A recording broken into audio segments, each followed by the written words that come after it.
موضوع الدرس فی احوال السعداء یوم القیامہ سورۃ الواقعہ تفسیر ابن کثیر۔ الحمد للہ رب العالمین والصلاة والسلام علی اشرف الانبیاء وسید المرسلین سیدنا محمد وعلى آلہ واصحابہ اجمعین۔ اللهم صل على سيدنا محمد وعلى آل سيدنا محمد كما صليت على إبراهيم وعلى آل إبراهيم في العالمين إنك حميد مجيد۔ أعوذ بالله من الشيطان الرجيم، بسم الله الرحمن الرحيم۔ سلة من الأولين وقليل من الآخرين، على سرر موضونة متكئين عليها متقابلين، يطوف عليهم بلدان مخلدون بأكواب وأباريك وكأس من معين لا يصدعون عنها ولا ينزفون، وفاكهة مما يتخيرون، ولحم طير مما يشتهون، وحور عين كأمثال اللؤلؤ المكنون، جزاء بما كانوا يعملون، لا يسمعون فيها لغوا ولا تأثيما إلا قيلا سلاما سلاما۔ قال المؤلف والمفسر رحمه الله تعالى: قوله تعالى وحور عين كأمثال اللؤلؤ المكنون، قال بعضهم بالرفع وتقديره ولهم فيها حور عين، وقراءة الجر تحتمل معنيين، إحداهما أن يكون الإعراب على الاتباع بما قبله كقوله تبارك وتعالى: يطوف عليهم بلدان مخلدون بأكواب وأباريك وكأس من معين لا يصدعون عنها ولا ينزفون، وفاكهة مما يتخيرون، ولحم طير مما يشتهون، وحور عين، كما قال تعالى: وامسحوا برؤوسكم وأرجلكم، وكما قال تبارك وتعالى: عليهم ثياب من سندس خضر واستبرق، والاحتمال الثاني أن يكون مما يطوف به البلدان المخلدون عليهم الحور العين، ولكن يكون ذلك في القصور لا بين بعضهم بعضا، بل في الخيام يطوف عليهم الخدام بالحور العين، والله أعلم۔ اب مفسر رحمت اللہ علیہ تفسیر فرماتے ہیں کہ اللہ نے فرمایا وحور عین، تو جیسے الحمدللہ آپ پڑھ چکے ہیں، حور کا معنی ہوتا ہے سفید رنگ والی عورتیں، عین کا معنی ہوتا ہے بڑی آنکھوں والیاں، یعنی گوریاں بڑی آنکھوں والیاں، کأمثال اللؤلؤ المکنون، جیسے کہ موتی چھپا ہوا اپنے صدف میں، تو موتی جب سیب کے اندر ہوتا ہے تو اس کی چمک دمک جو ہے وہ محفوظ رہتی ہے، اگر اسے آپ باہر رکھ دیں تو ہوائیں آئیں گی، گرد و غبار آئے گا، تو اس کے اندر وہ چمک دمک باقی نہیں رہتی۔ تو اللہ نے ان کو ایسا محفوظ رکھا ہے کہ یہ موتیوں کی طرح صفا میں چمکتی ہوں گی۔ اب مسئلہ ہے علماء نحو کا کہ وحور عین، یا تو اس کو رفع کے ساتھ پڑھا جائے، یا ایک قرات ہے وحور عین، یعنی حور پر جر پڑھی جائے، تو یہ دو قراتیں ہیں علماء قواعد کے نزدیک۔ اگر ہم اس کو پڑھیں گے رفع کے ساتھ کہ وحور عین، تو اس کا مطلب یہ ہوگا کہ اصل عبارت یہ ہوں گی وَلَهُمْ فِيهَا حُورٌ عین، یعنی یہاں مبتدا محذوف ہوگا اور یہ خبر بنے گی اور کلام مقدر ہوگا کہ حور عین کیا بنے، یعنی وَلَهُمْ حُورٌ عین بس۔ اور دوسرا بعض قرآن نے جو اس کو زیر سے پڑھا ہے وَحُورٍ عین، تو اس میں پھر دو احتمال ہیں۔ ایک احتمال تو یہ ہے کہ پچھلی آیات جو چلی آ رہی تھی اسی اعراب کے ہم اس کو تابع کر دیتے ہیں، کہ جیسے اللہ فرماتے ہوئے یطوف علیہم ولدان مخلدون باکواب واباریک وکاس من معین لا یصدعون عنها ولا ينزفون وفاکہۃ مما یتخیرون ولحم طیر مما یشتہون وحور عین۔ اس کا تعلق جو ہے سابقہ آیات کے ساتھ ہے، تو اس طرح اس پہ جر پڑی گئی۔ جیسے اللہ فرماتے ہیں وَامْسَحُوا بِرُؤُوسِكُمْ وَأَرْجُلِكُمْ، تو وہ بھی سابقہ اس سے۔ جیسے اللہ فرماتے ہیں عَلَيْهِمْ ثِيَابٌ مِّن سُنْدُسٍ خُضْرٍ وَإِسْتَبْرَقٍ بس۔ والاحتمال الثانی اما یکون ما یطوف بہ الولدان المخلدون، اور دوسرے احتمال یہ ہے کہ اس سے مراد یہ ہو کہ یطوف بہ الولدان المخلدون علیہم الحور العین، کہ وہ ولدان مخلدون جو ہوں گے وہ مومنین کی حوروں کو لے کے ان کے مقام پہ، ان کے محلوں میں، ان کے خیام میں پہنچائیں گے۔ اب فرماتے ہیں ولیکن یکون ذلک فی القصور، اب مفسر فرماتا ہے یہ یطوف علیہم ولدان المخلدون کا معنی یہ ہے محل کے اندر، محل کے باہر نہیں، کیونکہ پورے عین جو ہے وہ تو محفوظ ہیں، خیام ہیں، اور اللہ پاک نے بیان فرما دیا ہے ان کے بارے میں لا بین بعضهم بعضا، یہ نہیں کہ لوگوں کے سامنے وہ آئیں گی، بل فی الخیام، خیموں کے اندر، یطوف علیہم الخدام بالحور العین، تو وہ خادم جو ہیں ان کو لے کر مومن تک پہنچائیں گے۔ واللہ اعلم۔ وقولہ تعالی کامثال اللؤلؤ المکنون، اے کأنہن اللؤلؤ الرطب فی بیاضہ وصفائہ کما تقدم فی سورۃ الصافات۔ اب اللہ نے ان کو مثال موتی کے ساتھ دی ہے، یعنی چونکہ موتیوں میں چمک بھی ہوتی ہے، رنگ بھی ہوتا ہے، تر و تازگی بھی ہوتی ہے، صفائی بھی ہوتی ہے، تو وہ بھی اسی طرح ہر لحاظ سے مکمل ہے۔ کما تقدم فی سورۃ الصافات، اب مفسر فرماتے ہیں جیسے سورۃ الصافات میں بھی آپ نے پڑھا ہے کأنہن بیض مکنون، وقد تقدم فی سورۃ الرحمن مثلہن ایضا، اور مفسر فرماتے ہیں سورۃ الرحمن میں بھی ان کی صفتیں آپ پڑھ چکے ہیں۔ وَلِهَذَا قَالَ تَعَالَى جَزَاءً بِمَا كَانُوا يَعْمَلُونَ، اے هذا الذي اتفقناهم به مجازات لهم على ما احسنوا من العمل۔ اللہ تبارک و تعالیٰ فرماتی ہیں یہ جو ہم نے بیان کیا ہے کہ مومنوں کو یہ ملے گا، یہ ملے گا، یہ ملے گا، یہ جزا ہے ان اعمال کی جو دنیا میں انہوں نے بہتر عمل فرمائے ہیں۔ آج اللہ تبارک و تعالیٰ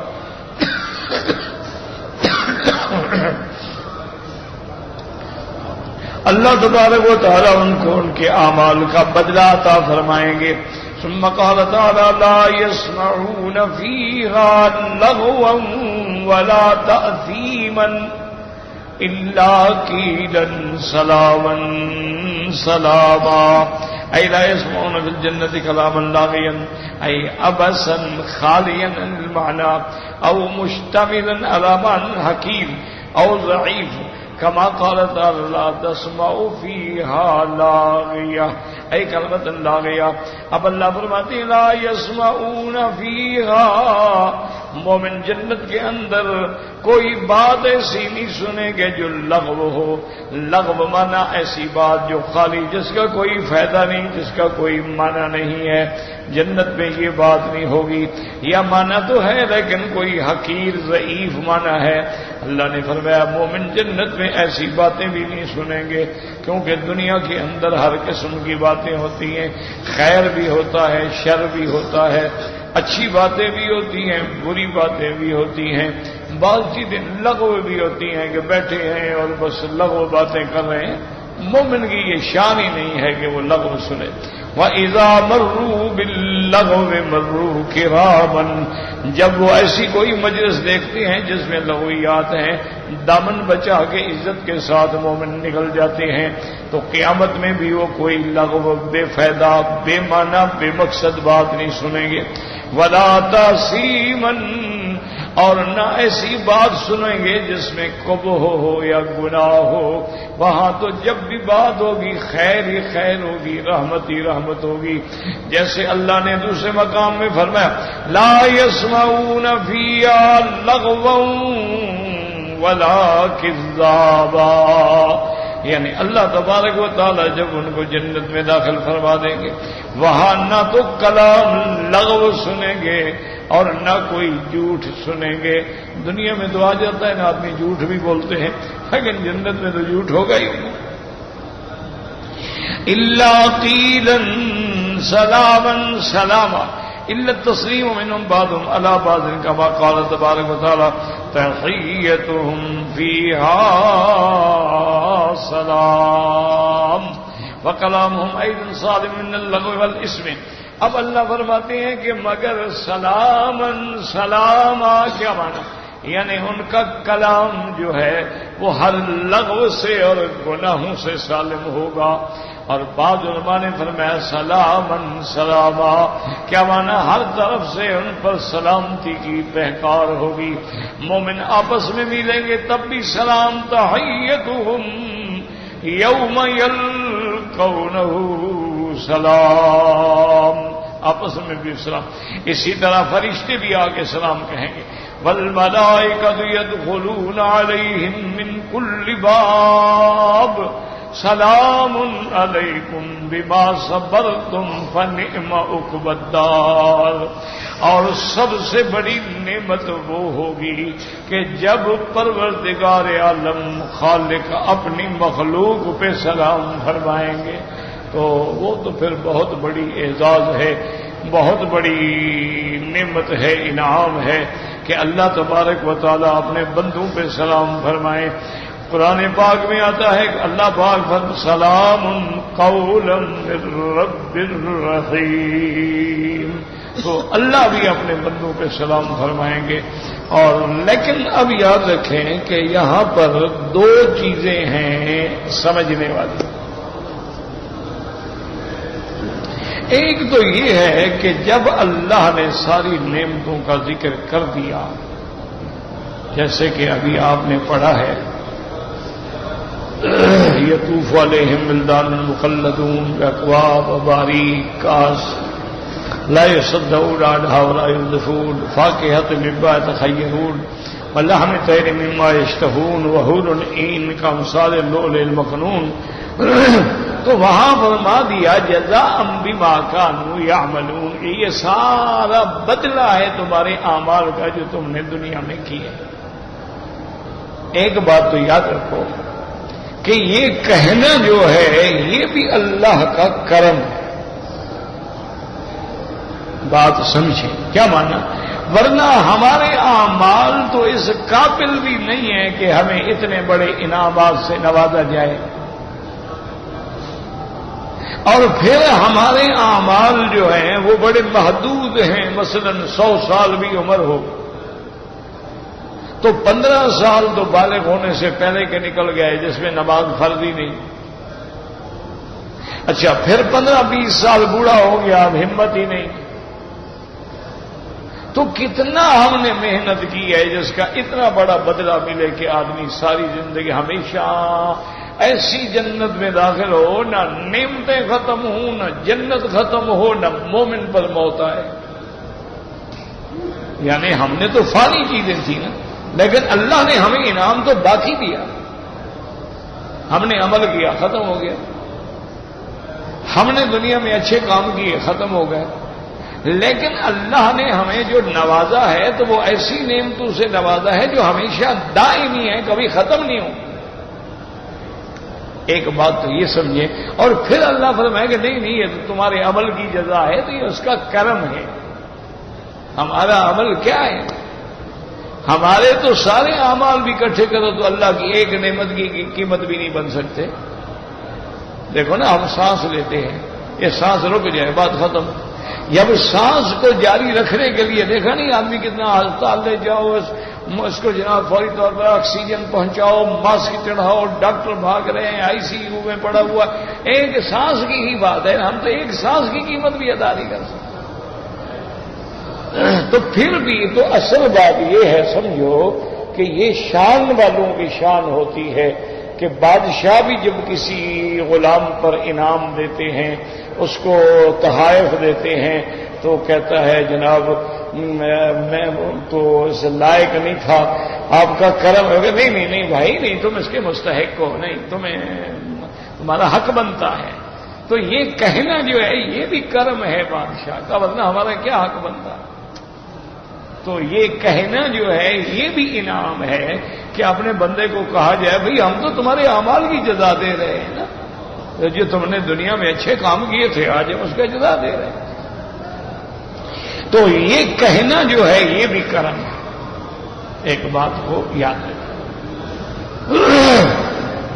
کیونکہ اللہ تبارک و تعالیٰ کی وہ ایک تاریخ میں واقعہ آتا ہے کہ ہارون الرشید شکار کھیل رہا تھا، بادشاہ تھا اور بڑا اچھے لوگوں میں گزرا ہے، جس نے علماء کی، دین کی، اہل علم کی، محدثین کی، فقہا کی بڑی عزت کی ساری زندگی.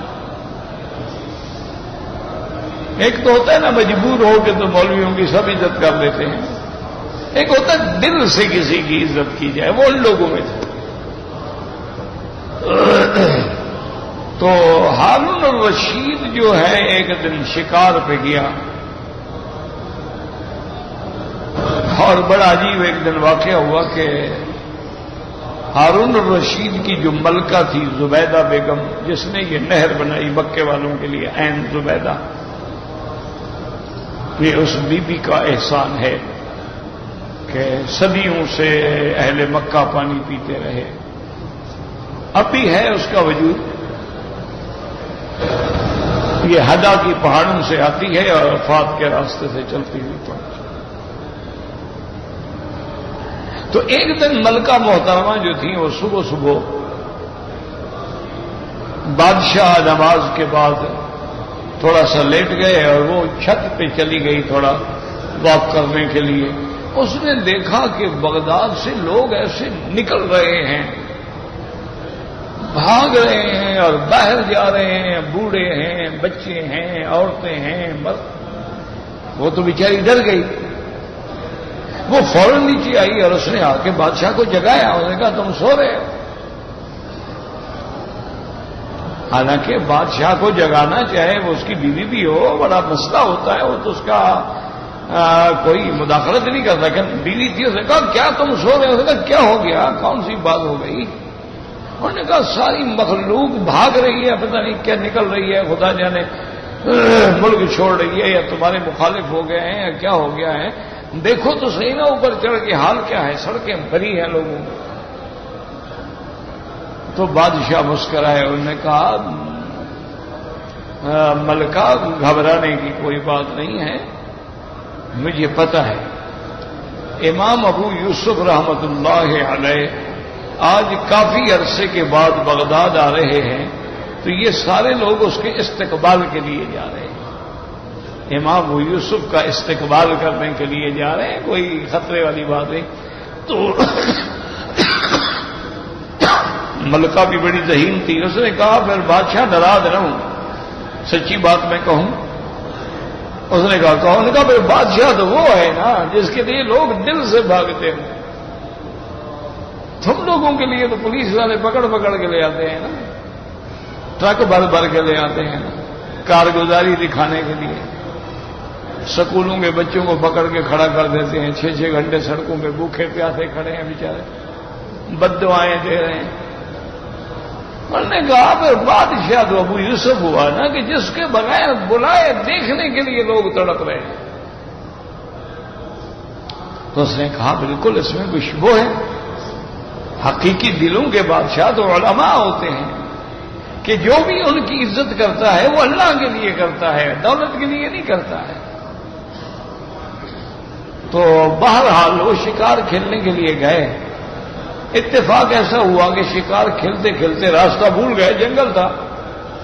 ایسی جگہ پھنسے کہ نہ تو شکار ملا اور گرمی سخت ہو گئی, سورج سوا نیزے پہ آ گیا, جان کنی کی کیفیت بن گئی, اور وہ پانی بھی نہیں چونکہ وہ تو سارا قافلہ تھا نا بادشاہ کے ساتھ, اس سے تو بچھڑ گئے. اب تو صرف ایک مخلص نوکر تھا, ملازم تھا, وہ بیچارہ ساتھ تھا, اور تو کوئی رہا نہیں. بادشاہ نے کہا بھی میں تو پانی کے بغیر مر جاؤں گا, تلاش کرو. اتفاق سے ان کو نظر پڑی کہ کوئی خیمے لگے ہوئے ہیں. اس نے کہا بادشاہ سمجھ معلوم ہوتا ہے کوئی بندے تو ہے نا, خیمے کیوں لگے ہوئے ہیں؟ وہاں پہنچے تو دیکھا آدمی ہیں. انہوں نے کہا کہ بھائی یہ نہیں بتایا کہ بادشاہ ہے. انہوں نے کہا بھی ہم مسافر ہیں, راستہ بھول گئے, شکار کھیل رہے تھے, ہمیں پانی پلاؤ. تو انہوں نے کہا حاضر بیٹھے. آپ بیٹھے تو وہ جلدی سے پانی کا گلاس بھر کے لے آئے.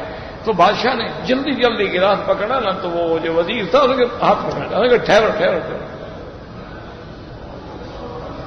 میں نے کہا کیا بات ہے؟ اس نے کہا بادشاہ سلامت, آج اس حال میں ہمیں یہ جو گلاس پانی کا ملا ہے, اگر کوئی کہتا کہ بھئی میں پانی مفت نہیں دیتا تو اس گلاس کے بدلے میں تم کیا دیتے ہو؟ اس کو نے کہا اگر یار میرا آدھا ملک مانگتا نا میں دے دیتا, میں مر رہا ہوں. اور نے کہا اچھا اب پی لیں. وزیر سمجھدار تھا نا, اس نے کہا کہ اگر اچانک پانی پیئیں گے نا اس سے بھی نقصان ہو سکتا ہے. ایک طرح حوصلہ ہو جائے, بدن اپنی جگہ پہ پہنچ جائے, سانس ٹھیک ہو جائے, پھر بادشاہ پانی پیے. اور دوسرا مسئلہ بھی سمجھا دیا. جب پانی پی لیا, ہوش آ گیا, اس نے کہا بادشاہ صاحب ایک اور بات بتاؤ, اگر یہ پانی جو ہے پیشاب بن کے بندے کا نکلتا ہے, تمہارا پیشاب بند ہو جائے, نہ نکلے, تو پھر کیا دو گے؟ اس نے کہا یار باقی آدھا ملک بھی دے دوں گا. تو اس نے کہا پھر قیمت کا اندازہ کر لو گے, تمہاری ساری اس طاقت کی قیمت کیا ہے؟ 1 گلاس پانی کہ اندر جائے تب بھی تم ادا نہیں کر سکتے ہو اللہ کا شکر, اور باہر نکلے تب بھی اللہ کا شکر ادا نہیں کر سکتے. یہ تو میرا بھائی ہم چلے جاتے ہیں نا, کھا لیا پی لیا, حمام چلے گئے. ان سے پوچھو نا جو بیچارے کا ایک ایک قطرہ نکلتا ہے, حمام میں بیٹھے ہوئے چیخ رہے ہوتے ہیں, اس کو پتا ہوتا ہے نا کہ تکلیف کیا ہے. تو ہم تو اللہ کی نعمتوں کا کچھ شکر ادا کر ہی نہیں سکتے. لیکن یہ پھر بھی شان ہے نا کریم کا, ہوگا تو نہیں بھائی ہم آپ کو آپ کے اعمال کا بدلہ دے رہے ہیں. جزاء بما كانوا يعملون. جیسے دوسری جگہ فرمایا کلوا واشربوا ہنیئا بما اسلفتم فی الایام الخالیہ. اللہ حکم دیں گے میرے بندے اب جنت میں کھاؤ پیو رج رج کے, کھاؤ پیو رچتا بستا, چونکہ دنیا میں تم نے میرے حکم پہ بھوک برداشت کی ہے, پیاس برداشت کی, روزے رکھے گرمی کے اندر, آج اس کا بدلہ لو, کھاؤ پیو ہم تمہیں دے رہے ہیں. اسی لیے اللہ نے فرمایا ہم تمہیں حوریں دیں گے. تم نے اپنے آپ کو زنا سے بچایا, تم نے اپنے آپ کو گناہوں سے بچایا, تو آج بدلہ لے لو نا پھر. اس لیے میرے آقا کی رحمت دے دو جہاں سیدنا محمد مصطفیٰ صلی اللہ علیہ وسلم کی صحیح حدیث ہے. آپ نے فرمایا من یضمن لی ما بین لحییہ و بابین. آپ نے فرمایا یا فخذی, آپ نے فرمایا کوئی بندہ مجھے ان دو کے درمیان میں جو چیز ہے یعنی زبان ہے اور 2 ٹانگوں کے درمیان میں شرمگاہ ہے, آپ نے فرمایا اس کی مجھے ضمانت دے تو اضمن لہ الجنہ, میں اس کے لیے جنت کی ضمانت دیتا ہوں کہ تم زبان کو اور شرمگاہ کو کسی گناہ میں استعمال نہ کرو, تو تمہاری جنت کا میں ضامن بنتا ہوں. اضمن لہ الجنت, کیونکہ ساری تباہی جو ہے نا یاد رکھو انہی چیزوں سے آتی ہے، یا زبان سے آئے گی یا شہوت سے اور شرمگاہ سے آئے گی۔ اگر اس پر بندہ کنٹرول کر لے تو باقی تو سارے مسئلے آسان ہیں، باقی تو سارے مسئلے جو ہیں وہ سہل ہیں۔ بس اسی لیے یاد رکھو کہ اولیاء اللہ جو ہیں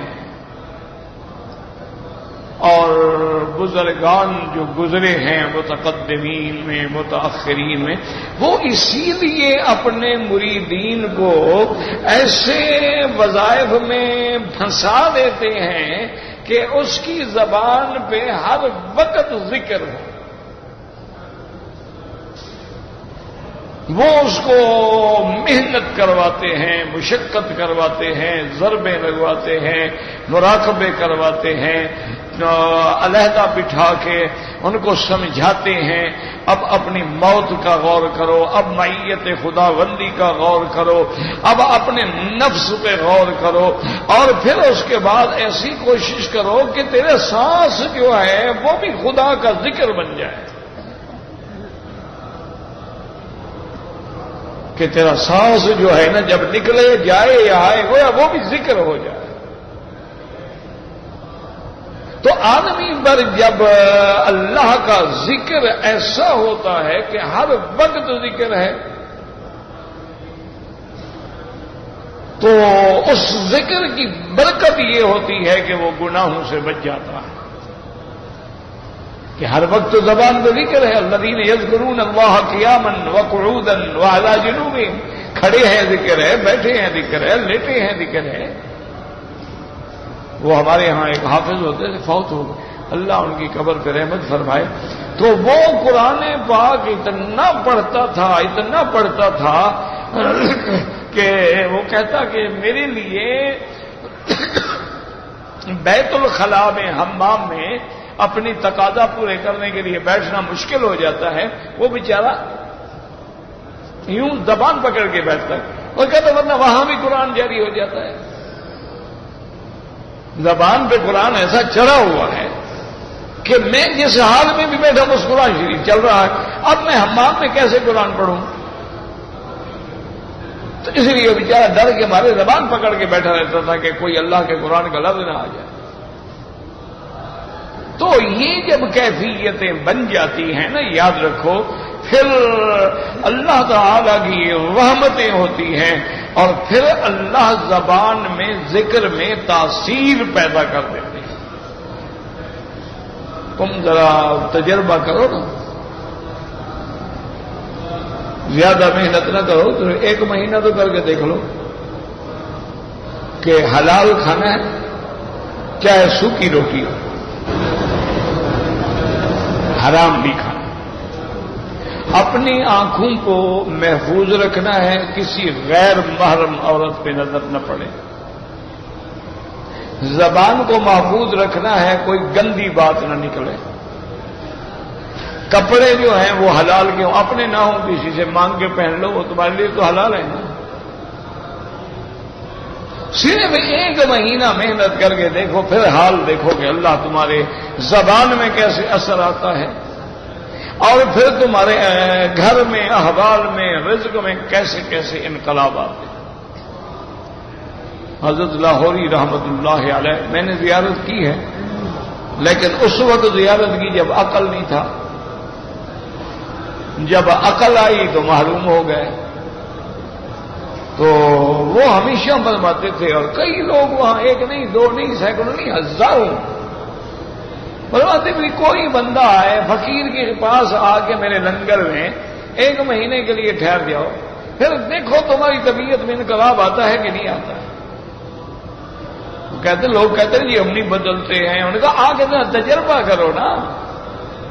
بڑے بڑے شرابی، بڑے بڑے منشیات کے عادی، بڑے بڑے قاتل، ڈاکو، فاسق، فاجر لوگ گئے، اور جناب 1 مہینے کے بعد یک دم ایسا رنگ چڑھا کے بدل گیا۔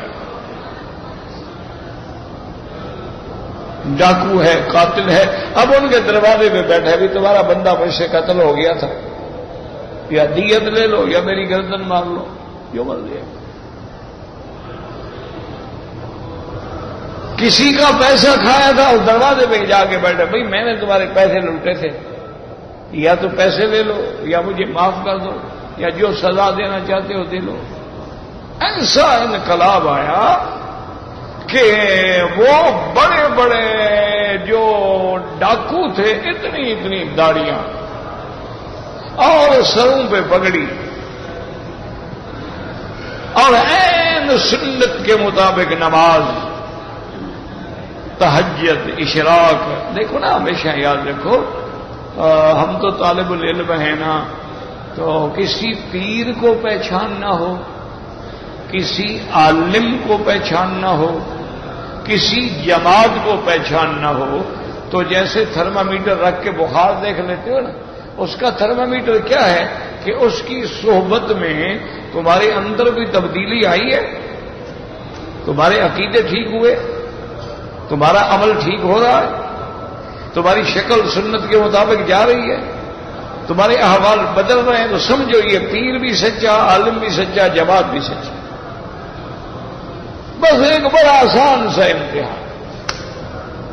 اور اگر اس کی صحبت میں رہنے کے باوجود کوئی فرق نہیں پڑا ہے، جیسے پہلے تھے اسی طرح ہے، بلکہ کچھ اور گناہوں میں اضافہ ہو گیا ہے، تو سمجھو یہ پیر نہیں دجال ہے۔ اس کی صحبت میں آ کر میری طبیعت گناہوں کی طرف جا رہی ہے، تو دجال ہوا یہ کوئی مرشد تو نہ ہوا۔ مرشد تو وہ ہے نا جو ارشاد کرے حق کا۔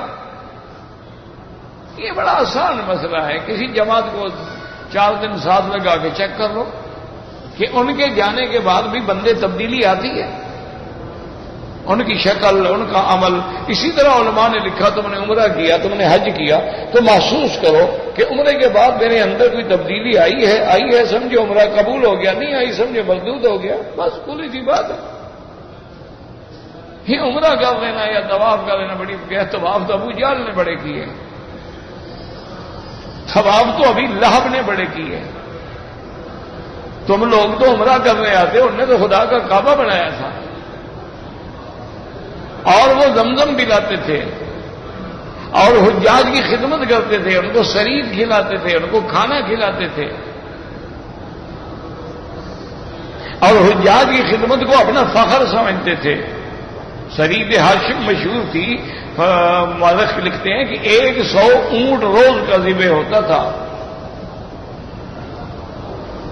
اور پھر شریف بنا کے حاجیوں کی خدمت کی جاتی تھی۔ اچھا، اسی طرح وہ سخی ایسے تھے، رات کو پہاڑ پہ آگ جلا دیتے تھے۔ کیوں آگ جلاتے؟ کوئی مسافر بھولا بھٹکا آگ کو دیکھ کے آ جائے تاکہ ہم اس کو کھانا کھلا سکیں، وہ سیدھے جہنم میں گئے، کیا فائدہ ہوا؟ تو یہ نہ سمجھا کرو جی میں مکہ شریف میں رہتا ہوں، اللہ کا بڑا کرم ہے جی، مجھے 20 سال ہو گئے ہیں، مجھے 10 سال ہو گئے ہیں۔ ابلیس کو بھی بڑی مدت عبادت میں گزر گئی تھی، اس نے بھی بڑی عبادت کی تھی، ملائکہ کے ساتھ جا بیٹھا آسمان میں، وہ بھی اتنا اونچا ہو گیا، لیکن نتیجہ کیا نکلا کہ وہ اندر کا جو کبر تھا، وہ حسد تھا، وہ نہ نکلا، نتیجہ ابلیس بن گیا۔ اسی لیے اہل اللہ کہتے ہیں کہ اگر تم مکہ مکرمہ میں آئے یا مدینہ منورہ میں گئے، کچھ عرصے کے بعد تم بدلے نہیں ہو، تبدیلی نہیں آئی، بے نماز نمازی نہیں بنا، جھوٹا سچا نہیں بنا، حرام کھانے والا حلال کھانے والا نہیں بنا، سود خور نے سود نہیں چھوڑا، راشی نے رشوت نہیں چھوڑی، تو اولیاء اللہ کہتے ہیں سمجھ لو کہ اس مرکز ہدایت سے میں ٹھکرا دیا گیا ہوں، اب تیری ہدایت کا کوئی راستہ ہی نہیں، چونکہ ہدی للعالمین تو یہی جگہ ہے نا۔ بہرحال توبہ کریں، استغفار کریں۔ تو بہرحال یہ سمجھیں کہ اللہ کا یہ کہنا جو ہے نا کہ جزاء بما كانوا يعملون، یہ تیرا کرم، اسی لیے اللہ نے حکم دیا تھا اعملوا آل داؤد شکرا، اللہ نے حکم دیا داؤد علیہ السلام تم خود بھی اپنے اہل و عیال کو بھی میرے شکر پہ لگا دو۔ حضرت داؤد علیہ السلام نے سارے گھر والوں کو بلا کے ایسا انتظام کر دیا کہ 24 گھنٹے میں گھر کے 2 آدمی جو ہے نا، کوئی نماز میں ہے یا اعتکاف میں ہے، پھر وہ 2 گئے، پھر اور آ گئے وہ 2 گئے، یعنی 24 گھنٹے میں ایک لمحہ بھی ایسا نہ ہو جس میں آل داؤد جو ہے اللہ کے شکر میں نہ ہوں۔ تو یہ سارا کچھ کرنے کے بعد ایک دن حضرت داؤد علیہ السلام اکیلے بیٹھے تھے اور کہا یا اللہ، آپ نے مجھے حکم دیا میرا شکر کرو۔ تو یہ توفیق شکر جو ہے، شکر کرنے کی طاقت، توفیق، زبان، لسان، یہ بھی تو آپ نے دی ہے نا، تو پھر میں آپ کا شکر کیسے کروں؟ تو اللہ پاک نے فرمایا الآن شکرت یا داؤد، اللہ نے فرمایا داؤد اب تم نے شکر کیا، مان لیا کہ میں عاجز ہوں، میں تیرا شکر نہیں کر سکتا۔ یہ اعتراف جو ہے یہی سب سے بڑا شکر ہے۔ اس لیے ہمیشہ یاد رکھیں حضور پاک کی دعا ہے اللہم لا احصی ثناء علیک انت کما اثنیت علی نفسک۔ اچھا یاد رکھو، ایک تو مسئلہ یہ تھا، اور دوسری بات یہ ہے کہ یہ جزاء بما کانوا یعملون بعد میں فرماتے ہیں، لیکن اللہ نے جزاء بما کانوا یعملون پہلے فرما دیا، اس کے بعد آگے اللہ تبارک و تعالی نے ذکر فرمایا کہ لا يسمعون فیہا لغوا ولا تأثیما الا قیلا سلاما سلاما۔ یہ بھی تو بہت بڑی نعمت تھی نا کہ وہاں لغو بھی نہیں ہوگا، گناہ بھی نہیں ہوگا، کوئی جھوٹی بات بھی نہیں سنے، لیکن ان کو اللہ نے بعد میں ذکر کیا ہے۔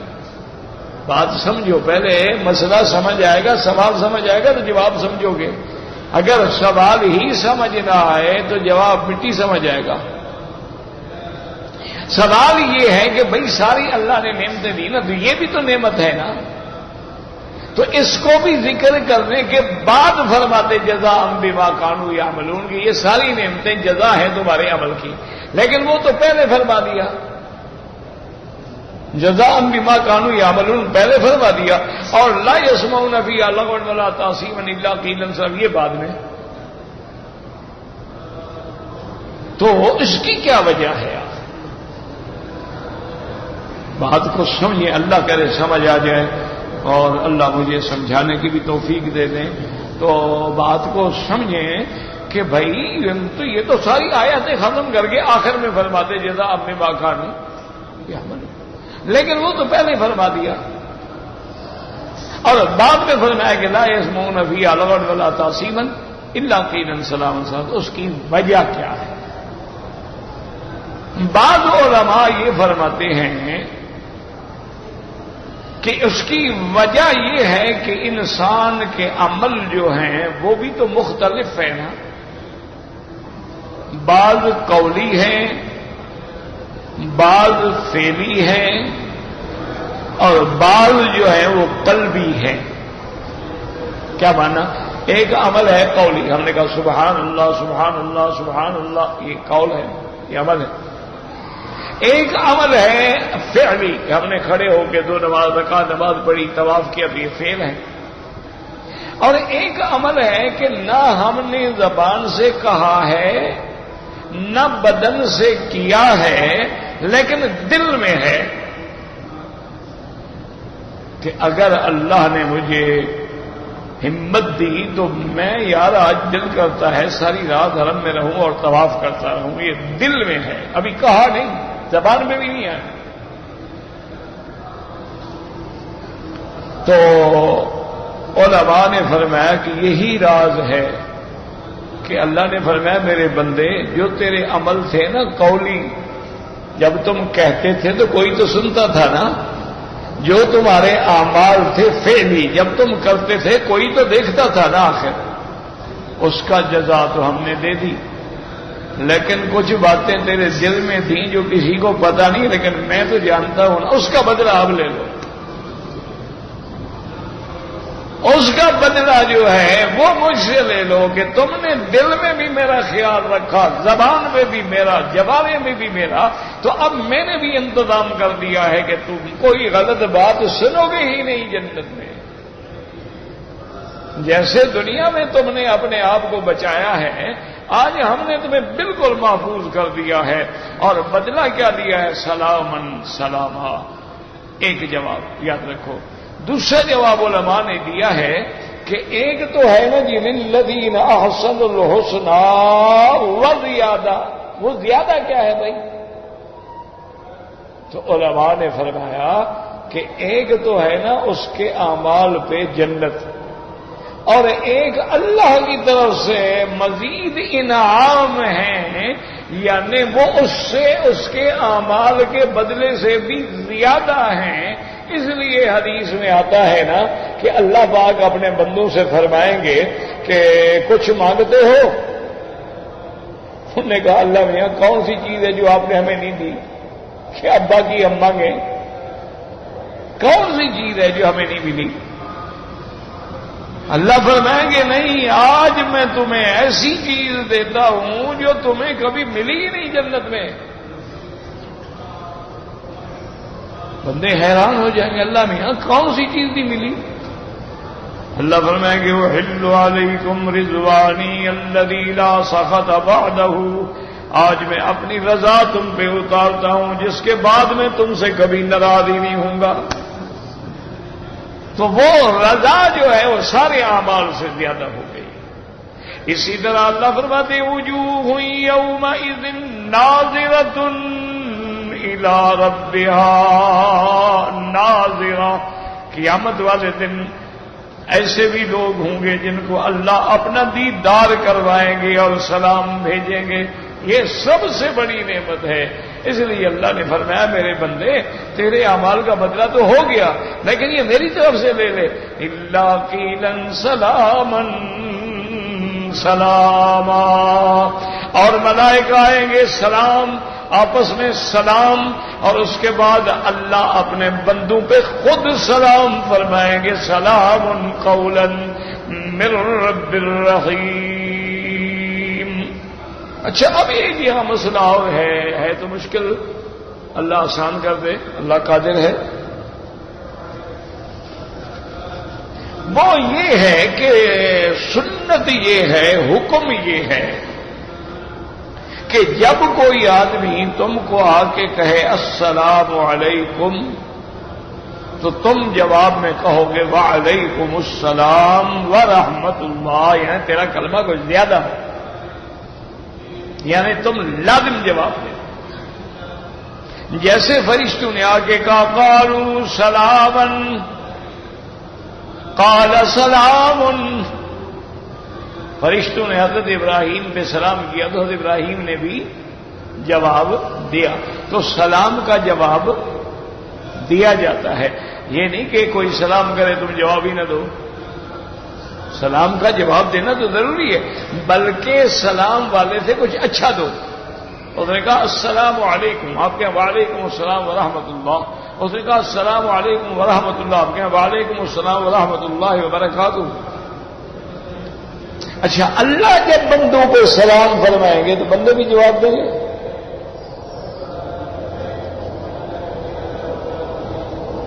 بھائی اللہ تو سلام فرمائیں گے نا، سلام قولا من رب الرحیم، اب بندے خدا کو کیسے جواب دیں گے، کیا کہیں گے؟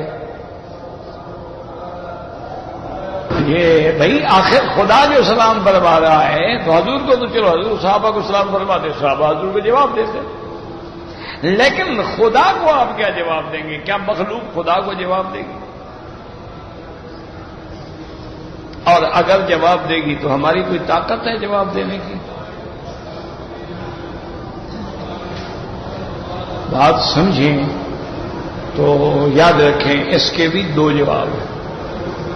ایک جواب یہ یاد رکھیں، علماء فرماتے ہیں کہ جب اللہ اپنی مخلوق پہ سلام فرمائیں گے تو مخلوق کا مخلوق پر سلام کہنے کا حکم الگ ہے، خالق کا مخلوق پر سلام کرنے کا حکم الگ ہے۔ وہ جو ہم جواب دینے کے پابند ہیں وہ تو مخلوق کے لیے ہے، اس میں بھی احکام ہیں کہ القائم علی القائد، کھڑا ہوا بیٹھے پہ سلام کرے، الراکب علی الماشی، اگر آپ گھوڑے پہ سوار ہیں تو پیدل والے پہ سلام کرو۔ اس میں بھی حکم ہے کہ بعض لوگ ایسے ہیں وہ قرآن پڑھ رہا ہے تو سلام نہ کرو، وہ کھانا کھا رہا ہے تو سلام نہ کرو، وہ خطبہ سن رہا ہے تو سلام نہ کرو، وہ کسی کو قرآن کی تعلیم دے رہا ہے تو سلام نہ کرو، میاں بیوی کٹھے لیٹے ہوئے ہیں تو سلام نہ کرو۔ ایسی مقامات بھی ہیں۔ تو انہوں نے کہا وہ حکم مخلوق کے لیے ہے کہ مخلوق سلام کا جواب دے گی، خالق کے لیے نہیں۔ ایک دوسرا جواب علماء فرماتے ہیں کہ جیسے اللہ نے ہمیں کہا تھا میرے نبی پاک پہ درود بھیجو، یا ایھا الذین آمنوا صلوا علیہ وسلموا تسلیما، اللہم صلی علی سیدنا محمد وبارک وسلم، تو اللہ نے ہمیں حکم دیا کہ صلاۃ والسلام نے نبی بھیجو، تو ہم نے کیا کیا؟ ہم نے کہا اللہم صلی علی، اللہ آپ بھیجو۔ تو یہ اچھی بات ہے، اللہ کہیں ہمیں کہ بھئی تم بھیجو، ہم کہیں نہیں آپ بھیجو۔ تو اس کی وجہ کیا ہے؟ اس کی وجہ بزرگوں نے لکھی ہے کہ جب اللہ کا حکم تو آ گیا لیکن بندہ کہتا ہے مولا میں تو گناہگار ہوں، میری پلید زبان ہے، مجھے شان رسالت کے مطابق پتہ نہیں سلام کرنے کا طریقہ بھی آتا ہے کہ نہیں آتا ہے، آپ نے مہربانی کر کے رحیم کریم رب ہے نا، ہماری طرف سے آپ ہی بھیج دیں جو شان رسالت کے لائق۔ تو اسی طرح علماء نے فرمایا کہ جب اللہ نے معراج کی رات میں فرمایا تھا السلام علیک ایھا النبی ورحمۃ اللہ وبرکاتہ، تو وہ سلام حضور پہ بھی تھا، حضور کی امت پہ بھی تھا، تو اس کا جواب کیا دیا ہم نے؟ السلام علینا وعلی عباد اللہ الصالحین۔ تو وہاں بھی یہی کہیں گے مولا تیرے سلام کا یہی جواب ہے کہ ہم پر سلامتی آ گئی، تیرے سلام جو ہے وہ سراپا سلامتی ہے، تیرا اسم بھی سلام ہے، اور تیری طرف سے جو سلام بندے پہ آیا ہے تو گویا السلام علینا وعلی عباد اللہ الصالحین، ورنہ ہماری کیا طاقت ہے کہ ہم خدا کو جواب دے سکیں؟ تو اس لیے ہر اللہ کے کلام میں حکمتیں ہوتی ہیں، اللہ ہمیں پڑھنے کی، سمجھنے کی، سمجھانے کی، عمل کی توفیق عطا فرمائے۔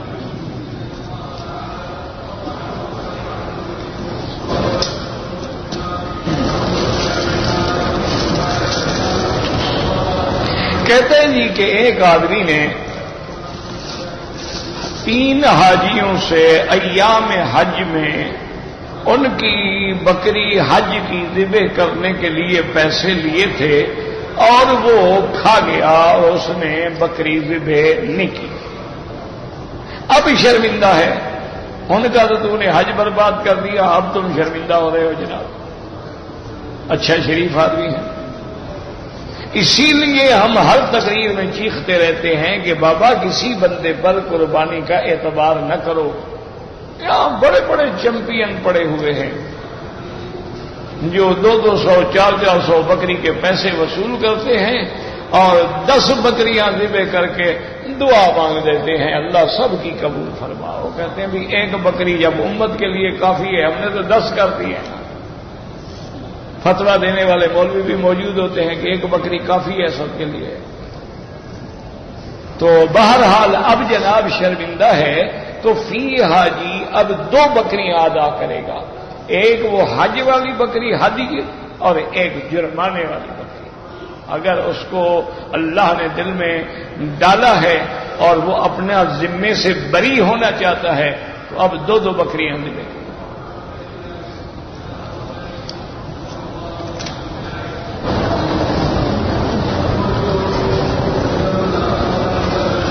کہتے ہیں جی کہ میرے والد فوت ہو گئے ہیں تو وارثوں میں اختلاف ہے کہ کھانا کھلائیں یا کہتے ہیں صدقہ جاریہ مسجد یا مدرسے میں پیسہ لگایا جائے، صدقہ جاریہ میں لگاؤ، یہ کھانے وانے نہ کھلاؤ، یہ کل خانیاں، یہ جمعراتیں، یہ چلیسیں، یہ تو سارے بدعات ہیں، یہ تو پیسہ بھی گیا ثواب بھی نہ ملا۔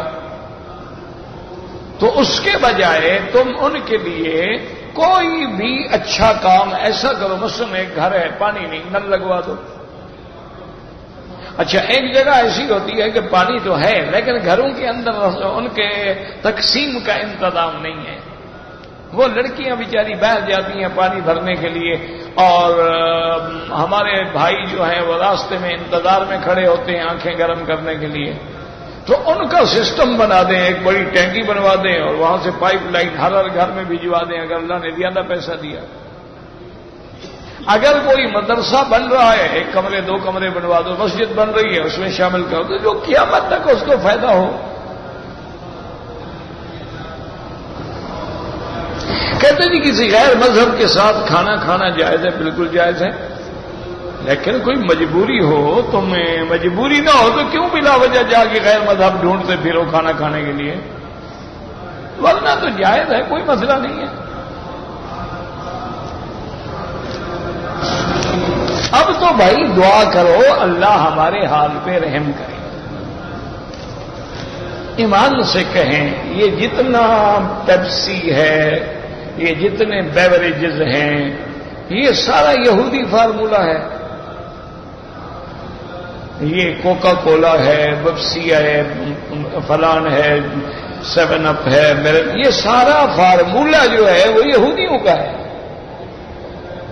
وہ آپ کو اس کا پاؤڈر مٹیریل بھیجتے ہیں، آپ کا تو صرف علاقے کا پانی ہوتا ہے آپ کے ملک میں، باقی تو ان کی ہے چیز، اور ان کا نفع جو ہے وہ ان کو جاتا ہے۔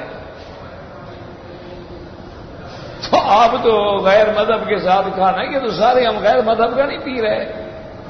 یہ میکڈونلڈ جو ہے حضرت، یہ آپ کا پیزا ہٹ جو ہے، یہ آپ کے کنگ برگر جو ہیں، یہ کیا بنائے ہیں؟ یہ ساری ان کے ہیں، ان کا میٹیریل وہاں سے آتا ہے، تم صرف اس کو رکھ کے وہ کپڑے میں لپیٹ کے ہمیں دے دیتے ہو۔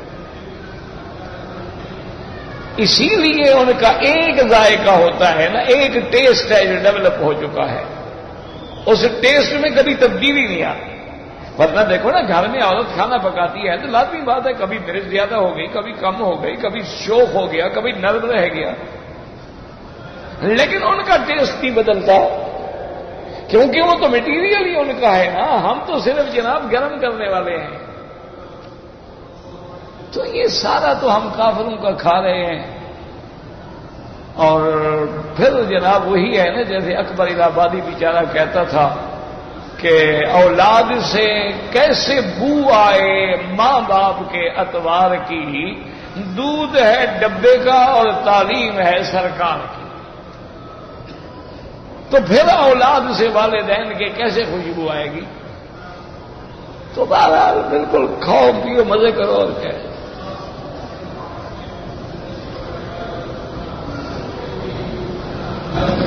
کہتے جی کہ میں نے ایک آدمی نے رقم ایک مسلمان کے پاس امانت رکھی، 2 سال کے بعد آ کے امانت لی، زکات دے گا؟ بالکل دے گا، زکات کیوں نہیں دے گا؟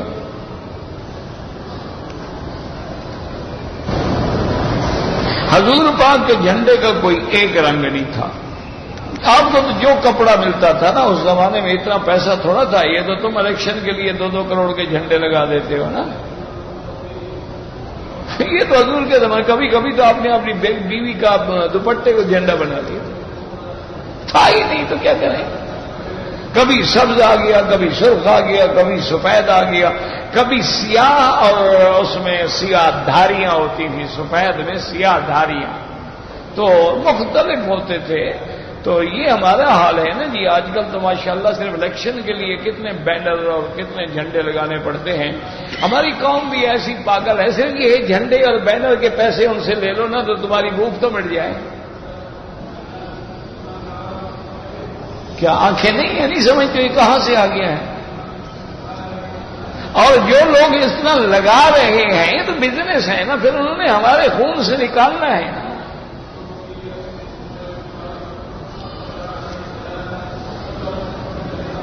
آدمی کو رشتہ دار عورتوں سے کیسے پردہ کرنا پڑے گا؟ جیسے دوسروں سے کرتا ہے۔ یہ کیا مانا؟ رشتہ دار ہو تو پردہ ختم؟ یہ عجیب بات ہے۔ رشتہ دار ہو کوئی ہو، نامحرم نامحرم ہے،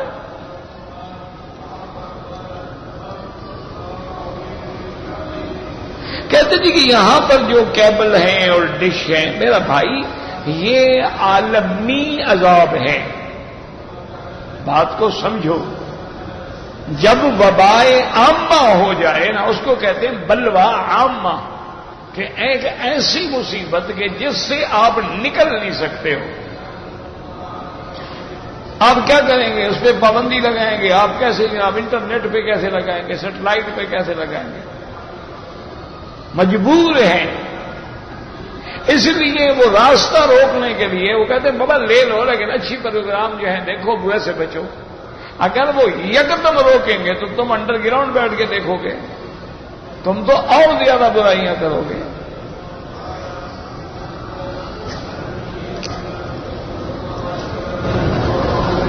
اگر آدمی روزانہ طواف کرتا رہے اور بعد میں ثواب دے، اس کی مرضی ہے، نفلی طواف ہے، جس کو ثواب دے، اکٹھا کرے یا ایک کا دیتا جائے۔ بے حیائی کرنے والوں کو قتل کر سکتے ہیں؟ بالکل نہیں، ان کو طاقت سے روکو، نہیں ہے طاقت زبان سے روکو، زبان سے نہیں روکتے دل سے روکو، کیا بنا ان سے الگ ہو جاؤ۔ یہ اسلام حکم نہیں دیتا کہ برائی کو روکنے کے لیے ہم خود لوگوں کو قتل کرنا شروع کر دیں، برائی کو روکنے کے لیے اور برائی کا ذریعہ بن جائے، فساد بن جائے۔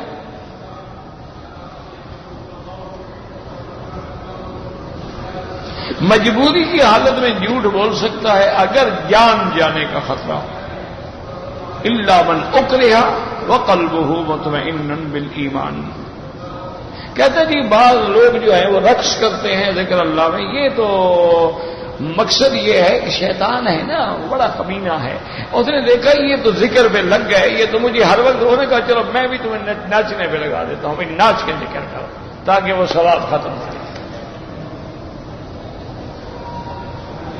اور کہتے ہیں وجد آ گیا جی، اس کو پتہ نہیں ہوتا جی، بے ہوش ہو جاتا۔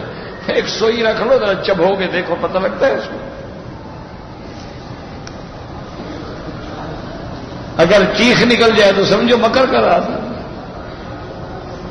قضا قدر ایک چیز ہے۔ میرے والد کی قبر 25 سال ہو گئے، پرانی ہے تو کیا ہو گیا؟ ہاں ٹوٹ جائے، گر جائے اور کوئی سیل آ گئی، اس کو ٹھیک کر سکتے ہیں، ورنہ اگر وہ ٹھیک ہے تو کیا پرانی ہو یا نہیں ہو، اصل تو ان کے اعمال کو دیکھا جائے گا، قبر کو کون دیکھتا ہے؟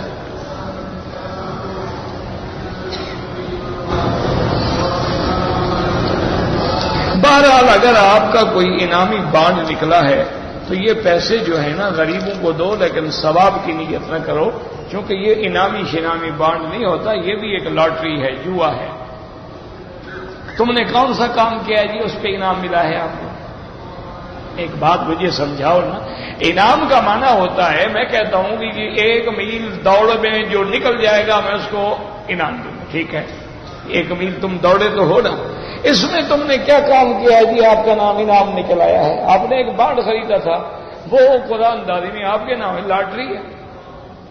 اچھا وہ حساب کر لیتے ہیں نا کہ ہم نے 1 لاکھ یا 2 لاکھ دے رہے ہیں، وہ اندازہ لگا لیتے ہیں کہ ہمارا مال بکنے پر ہمیں 10 لاکھ کا نفع آ جائے، اس میں 2 لاکھ اٹھا کے دے دیں گے۔ وہ پاگل تھوڑے ہوتے ہیں، یہ بالکل حرام ہے۔ آپ ان سے لے لو لیکن غریبوں کو دو اور نیت ثواب نہ کرو۔ کھانا کھانے والے بسم اللہ علی برکت اللہ، علی برکت اللہ تو کہیں نہیں آیا، بسم اللہ الرحمن الرحیم آیا ہے۔